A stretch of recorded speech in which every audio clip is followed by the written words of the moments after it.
Buenas noches y bienvenidos a nuestro programa de ciberseguridad para humanos. El espacio donde descubrir y conversar sobre temas de ciberseguridad en castellano. Mi nombre es OG y hoy en este capítulo vamos a hablar sobre la defensa en profundidad o Defense in Depth en inglés. Sin duda todos tenemos el concepto de la imagen de lo que es una fortaleza en nuestra mente. Existen multitud de películas y de otro tipo de arte en el que nos podemos fijar para tener una idea de lo que son las construcciones que se hacían hace centurias, se diseñaron para la protección de esos palacios o de esas construcciones contra un enemigo externo. La idea era que no alcanzasen las estancias más internas del castillo.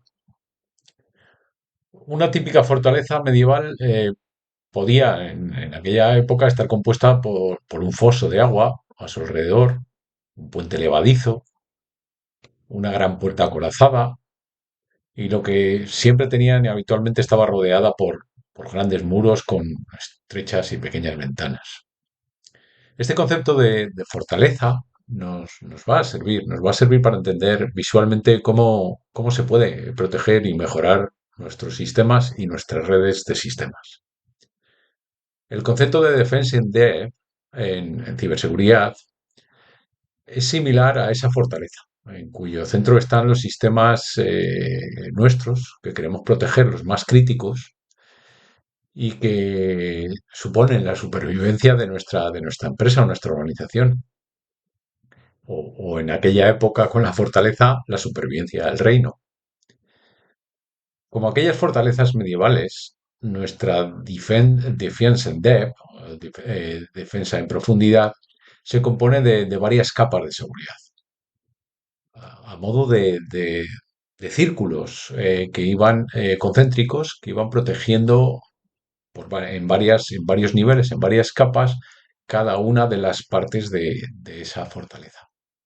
Las más externas iban protegiendo a las más internas. Inicialmente las capas de seguridad externa se sitúan entre el límite de una empresa u organización con redes externas a otras organizaciones, y a medida que nos vamos acercando hacia el centro de nuestra red de sistemas, se van solapando otro tipo de capas que van mejorando nuestra seguridad. Lo más importante para nosotros es proteger la joya de nuestra corona, que en nuestro caso nos referimos a nuestros datos o a la información. Eso es lo que es lo más crítico de una empresa o una organización, la información. Este esquema de defensa, de Defense in Depth, es aplicado y aceptado como un principio de seguridad fundamental y es totalmente válido tanto para sistemas on cloud, es decir, en la nube, como on-premise, que significa en nuestras instalaciones. Y da igual que sean sistemas virtuales como físicos. Vamos a hablar ahora mismo de algunos sistemas de protección y dónde los situaríamos en nuestra fortaleza, focalizados en sistemas on-premise, pero que es totalmente válido para tanto virtualizados como físicos. Y aunque no puedo hablar muy en profundidad de todos estos sistemas, lamentablemente por falta de tiempo, confío en poder hacerlo en otros episodios, en otros capítulos de este podcast. Los sistemas, de todas formas, los sistemas a los que me voy a referir, con ejemplos específicos, son los que yo he trabajado a lo largo de mi trayectoria profesional. No voy a buscar información en Internet o en cualquier blog o en cualquier fuente de información de un sistema que no conozco. Así que si luego surgen preguntas más adelante, por lo menos sé y os puedo contestar porque he trabajado con esos sistemas. Para poder construir nuestra fortaleza por capas, necesitamos inicialmente segmentar nuestra red en diferentes redes. La idea principal es evitar que la red sea plana, que sea plana desde el punto de vista de un atacante, que pueda moverse, el atacante, si accede a la red, pudiera moverse libremente por todos los sistemas, porque al ser plana estarían interconectados en una red única. Al segmentarlo, evitamos eso. Y como mínimo, y vuelvo a repetir, como mínimo, nuestra red debemos de dividirla en al menos tres partes o áreas. La primera la llamamos la red externa. A veces se denomina como Red WAN, Wide Area Network, WAN. La segunda zona sería la DMZ o zona desmilitarizada. Aquí en esta zona es una zona intermedia entre la zona externa y la que vamos a ver más a continuación, que será la interna. Y en esta zona desmilitarizada alojaríamos servicios que queremos que sean accesibles desde la zona externa, desde la WAN, que nos hemos referido anteriormente. Y luego, por último, ya queda la zona interna. La zona interna o LAN, Local Area Network, es donde básicamente alojamos los servicios y equipos internos, habitualmente los más críticos, como las bases de datos propias, con información propia de la empresa o de la organización. Y aquí incluimos incluso las estaciones de trabajo de los propios empleados. Vuelvo a repetir que es como mínimo, creo que es la tercera vez que lo digo ya, pero quiero incidir mucho en esto porque en las grandes organizaciones y en las empresas que trabajan en bastantes países o en bastantes localizaciones, hay multitud de redes, no solo está dividida entre redes, puede haber varias LANes o varias DMZs, incluso varias WANs. Bueno, continuamos con fortalecer nuestro castillo o nuestra fortaleza. Vamos a explicar cómo vamos a protegerla desde el punto de vista de seguridad en nuestra fortaleza en las tres áreas que hemos definido anteriormente: externa, DMZ e interna.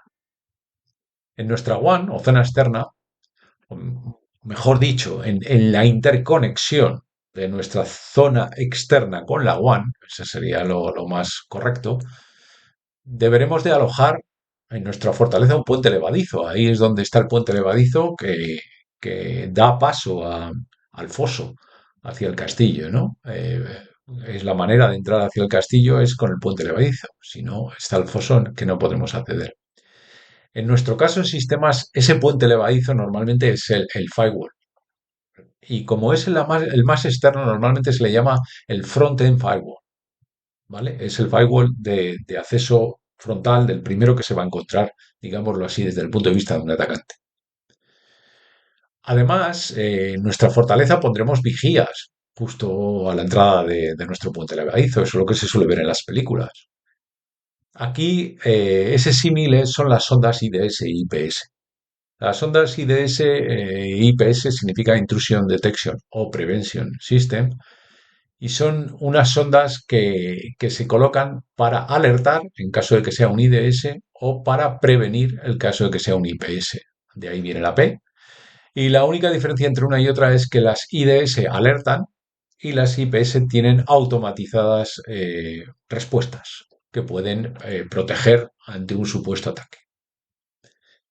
Estas sondas básicamente lo que hacen es monitorizar patrones de tráfico anómalo que puedan encontrar en la red o marcas de software conocidas como maliciosas.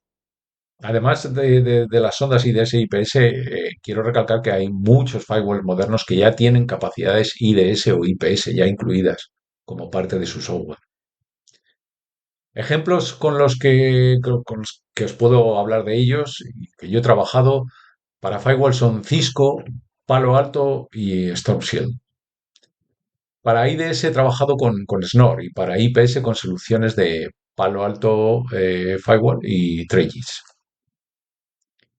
Bueno, ese es nuestro mecanismo de protección, nuestro puente levadizo que hemos puesto a nuestra zona de WAN, de red WAN. Pero ahora ya nos vamos a desplazar hacia el interior para ver cómo lo seguimos protegiendo. La manera de protegerla, como he comentado, es por capas. Nuestra capa externa es la capa WAN y vamos a hacer o vamos a intentar trazar como si fuera un esquema de capas de cebolla, que la más externa siempre protege a las más internas. Desplazándonos hacia el interior de nuestra fortaleza y cruzando ya el puente levadizo, nos encontramos con el típico patio de armas donde unas barricadas y un grupo de soldados siempre están preparados para rechazar a cualquier intruso. Para nosotros esto sería nuestra segunda capa y estaría alojada en la zona DMZ. Aquí prepararíamos unos sistemas que pueden ser tanto de defensa como pueden ser de monitorización o incluso de aprendizaje. Por ejemplo, los sistemas Honeypot o Honeynet sirven para descubrir a los atacantes y sus técnicas. La idea es establecer o alojar unos sistemas en la DMZ que sean fáciles de acceder, de manera que el atacante se piense que está accediendo ya a nuestra red interna o a unos servicios críticos y nosotros ponemos un sistema falso, pero observamos los patrones de ataque para que luego nosotros mejoremos nuestra defensa con otras herramientas. También existen otro tipo de protección, de sistemas de seguridad que se suelen alojar en la DMZ. Por ejemplo, los WAF, el acrónimo significa Web Application Firewall. Son firewall, normalmente software, que lo que protegen es nuestros servicios web. No es de extrañar que cualquier empresa quiera tener una web de cara a cualquier usuario desde Internet que quiera consultar, comprar, por ejemplo, o cualquier tipo de gestión que quiera realizar desde el exterior. Ese servicio web suele estar alojado en la DMZ con menos protecciones de seguridad. La DMZ es una red hecha exclusivamente para que se pueda acceder más fácilmente desde Internet y aunque está protegida, no está tan protegida como la interna. Tiene menos capas de cebolla protegiéndola, digámoslo así. Entonces, las soluciones WAF lo que hacen es proteger nuestro servidor de web, nuestra aplicación web, para que esos ataques que puedan provenir desde fuera directamente a esos servicios web alojados en la DMZ, pues sean repelidos, rechazados o evitados. También, como hemos dicho, que ahí alojamos servicios, no solo servicios web, también podemos alojar servicios de correo electrónico o también servicios de DNS, por ejemplo, es muy típico en la DMZ. Tenemos que jardenizar nuestros sistemas. Este concepto de jardenizar o de endurecer nuestros sistemas es genérico. No solo es para cualquier parte de la segmentación de redes, tanto externa como la DMZ o como la interna, sino cualquier sistema que se pueda securizar más, se pueda jardenizar, se pueda endurecer más, debemos de hacerlo. Medidas de jardenizar esos sistemas que están en nuestra DMZ que hemos comentado ya, pues la primera para mí, la más importante es patching, patching, patching. Lo repito 3 veces. ¿Por qué? Porque es actualización de los sistemas, ¿vale? Aplicar las actualizaciones necesarias, tanto de seguridad como actualizaciones de sistema operativo, actualizaciones, siempre tener tus sistemas actualizados, eso es crítico. Otra medida es cerrar puertos y los servicios no usados. Si hay puertos por defectos abiertos, esos hay que cerrarlos porque no los vamos a usar. Igual que los servicios que no se usan. Eliminar, cambiar las cuentas por defecto que hay en un sistema, configurar las GPOs. Las GPOs son, el acrónimo GPO significa Group Policy Objects. El Group Policy Object no es más que una serie de reglas para permitir o bloquear ciertas acciones, tanto a usuarios que intentan acceder al sistema como a usuarios autenticados. Y luego hay un largo etcétera para jardenizar. Para jardenizar hay un largo etcétera de recomendaciones, pero estas son unas de las pocas que os he comentado. Habiendo pasado ya nuestra DMZ, nos vamos ya acercando a la zona interna, a la LAN, a nuestra Local Area Network. Y ahí tenemos alojados muchos servidores y estaciones de trabajo de los propios usuarios, de los empleados. Lo habitual es tener una solución anti-malware, como por ejemplo Tregisepo, que es un sistema que gestiona el anti-malware, instalado en cada una de las estaciones de trabajo y en los servidores también. Tregisepo es un servidor que gestiona la solución de seguridad anti-malware para todos los dispositivos, tanto físicos como virtuales, de una empresa. Es bastante conocida y tiene unas capacidades de seguridad muy avanzadas. No solo es anti-malware, también que se suele denominar Enterprise Security, sino que tiene otras capacidades, como puede ser Advanced Threat Protection, o Data Loss Prevention, o Drive Encryption, y muchas más. Además de esa protección de nuestra capa LAN, de nuestra capa interna, de todos los dispositivos que tengan que tener un anti-malware actualizado, obviamente, debemos de monitorizar nuestras redes. No solo la interna, que por supuesto sí, pero también la DMZ y la WAN, o la externa que se comunica con la WAN. Nosotros tenemos que monitorizarla de manera que nuestros sistemas, que normalmente están alojados en la LAN, en la zona, en la LAN de servidores, puedan recoger esa información para actuar en caso de que haya un incidente de seguridad. Hay soluciones de monitoreo de red como es PRTG de Paesler, que yo he trabajado con ella. Es una solución de seguridad que nos daba una visión de cómo estaban los sistemas, si estaban levantados, si tenían algún problema de throughput o de gestión. E incluso, y una cosa era muy importante para nosotros, nos avisaban de que necesitaban parcheo, del patching, que hablábamos antes de patching, patching, patching. Pues de eso. Obviamente, una de las herramientas más importantes para recoger esos datos de todas nuestras redes segmentadas es el SIEM. El SIEM es bueno, el acrónimo significa Security Information and Event Management, y no es más que un sistema. Yo he trabajado con Splunk, por ejemplo, Splunk más Enterprise Security, que es la aplicación, que recibe o recoge los logs de multitud de dispositivos, no solo dispositivos de sistemas de servidores, también de dispositivos de red a lo largo de nuestra red para levantarnos o crear alertas en caso de que detecten tráfico anómalo o incluso permitirnos bloquear ciertas acciones automatizadas. Em, Después de todo esto, de este tipo de protección, tanto de las capas externa como de la DMZ, como de la interna, tenemos que tener siempre presente que el atacante puede ser que ya haya entrado a esa fortaleza. Aunque hayamos puesto todos estos sistemas de protección que hemos estado hablando, puede ser que el atacante ya haya entrado mucho antes de saberlo nosotros. O pues pues, un usuario cometa un error también, un usuario autenticado. O sea, en el ejemplo de la fortaleza puede haber encontrado un atacante una puerta oculta, una pequeña ventana por la que acceder a nuestro castillo, o ya estaba antes y se hace pasar por uno de nuestros aliados. Este tipo de atacantes les llama insiders, y obviamente son de los más peligrosos que hay porque son muy difíciles de detectar y tienen acceso a partes privilegiadas del sistema. Hay diferentes tipos de insider. Puede ser un insider con privilegios de usuario normal o un insider con privilegios de administrador, que en este caso los ataques son devastadores. Para protegernos de este tipo tanto de insiders como de errores de usuarios o de trabajadores de la empresa negligentes, por ejemplo, que no sean maliciosos, tenemos que establecer en nuestra DMZ o en nuestra LAN ciertos servicios de seguridad también, como puede ser un proxy gateway. Un proxy gateway como el Sophos UTM.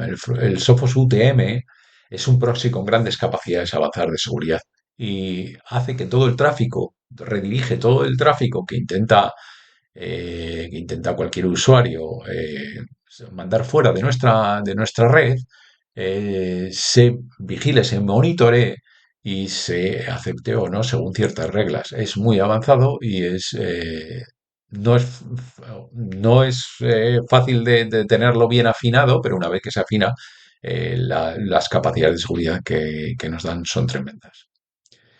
Además del firewall que habíamos hablado como puerta de entrada a nuestro puente levadizo, hay otro firewall que se suele usar en cualquier empresa de mediano tamaño que se llama Backend Firewall. Hemos hablado antes de que el otro firewall se llamaba Frontend Firewall, pero se suele poner un otro firewall detrás de la DMZ que se suele llamar Backend Firewall. Ese firewall, que está en la parte de atrás, suele proteger todo el tráfico, tanto entre distintas LANes como las LANes con la DMZ y de la DMZ con las LANes.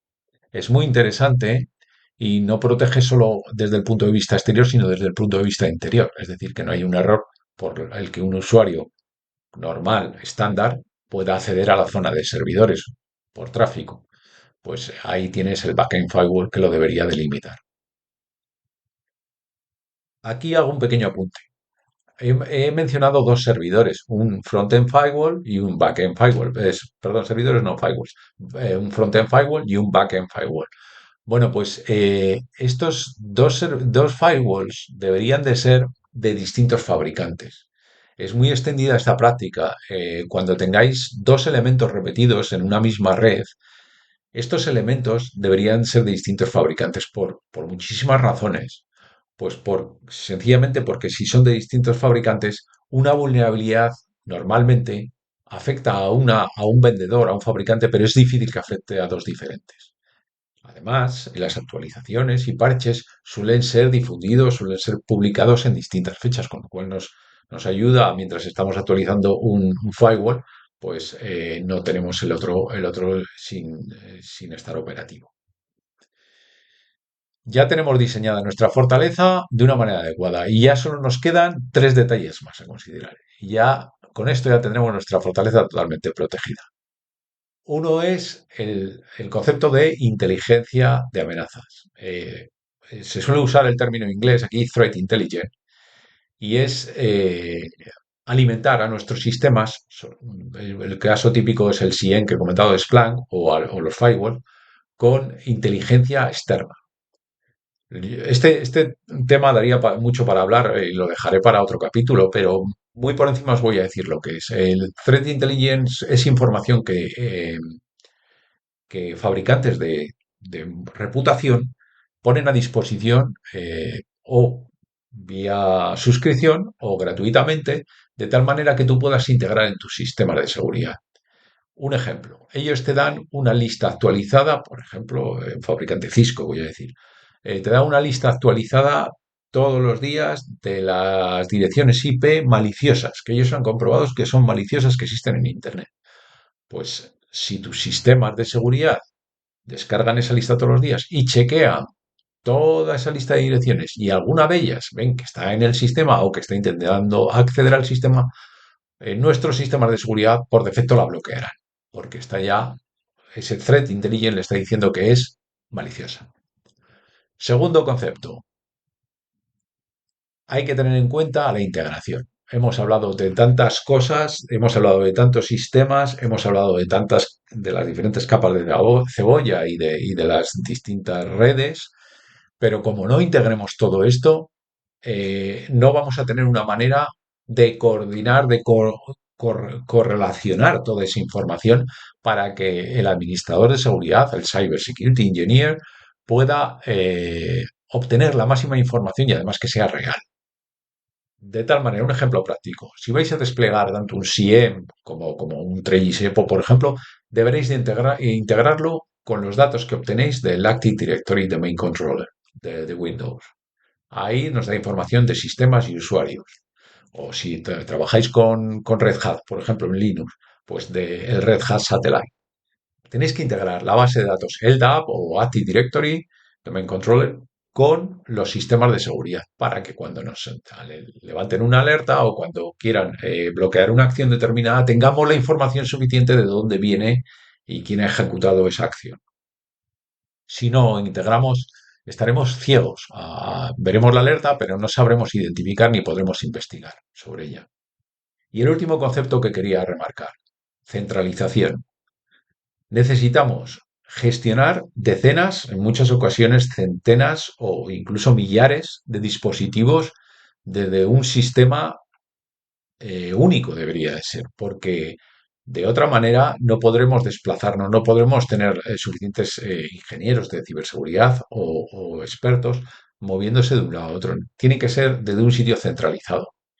Toda la gestión debería de ser desde, no digo físico, pero sí sistemas centralizados. De manera que cualquier cambio que hagamos, tanto en las reglas como en las alertas, como en los bloqueos automáticos, cualquier cambio sea transmitido a todos esos sistemas que tenemos interconectados de seguridad.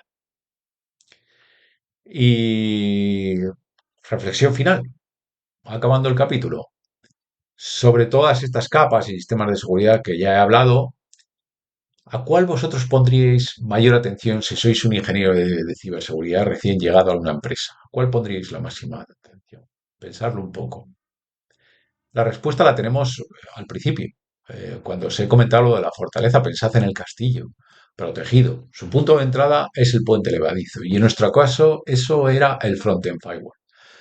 Ese sería el primer sitio donde nosotros tendríamos que focalizar nuestro esfuerzo. Es el que recibe los primeros golpes, el que recibe los primeros ataques.